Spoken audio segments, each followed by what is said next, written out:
வணக்கம் ஓவியா. அதாவது 50,000 நெல் மூட்டைகள் கொள்முதல் செய்யாமல் தேக்கமடைந்துள்ளதால் தஞ்சை மாவட்டம் காட்டூர் அருகே சாலை குறுக்கே தடுப்புகள் அமைத்து விவசாயிகள் மறியலில் ஈடுபட்டு வந்ததால் தஞ்சை நாகை சாலையில் இருபுறமும் 1 கிலோமீட்டர் தூரத்திற்கு வாகனங்கள் அணிவகுத்து நின்று போக்குவரத்து பாதிக்கப்பட்டுள்ளது. தஞ்சை மாவட்டத்தில் குறுவை அறுவடை பணிகள் தீவிரமாக நடந்து வருகிறது.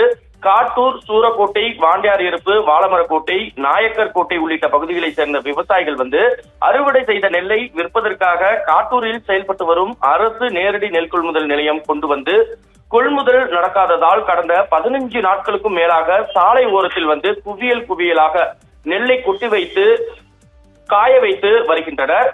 தொடர்ந்து மழை பெய்து வருவதால் நெல்மணிகள் நனைந்து முளைக்கக்கூடிய சூழ்நிலையும் ஏற்பட்டுள்ளது.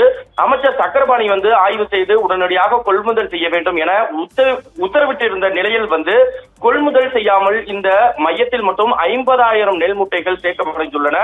இதனால் வேதனை அடைந்த விவசாயிகள் ஒன்று திரண்டு காட்டூர் அருகே சாலையின் குறுக்கே வாகனங்கள் செல்லாதவாறு தடுப்புகள் அமைத்து மறியலில் ஈடுபட்டு வந்தனர். இதன் காரணமாக தஞ்சை நாகை சாலையில் இருபுறமும் சுமார் 1 கிலோமீட்டர் தூரத்திற்கு வாகனங்கள் அணிவகுத்து நிற்கக்கூடிய சூழ்நிலை ஏற்பட்டது. இதனால் போக்குவரத்து பாதிப்படைந்துள்ளது.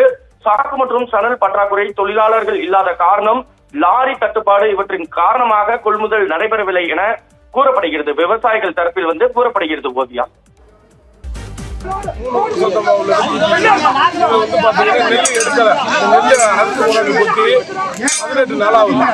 இன்னைய வரைக்கும் ரோடு வரல, வண்டி வரல அப்படின்னு எடுக்காம இருக்காங்க.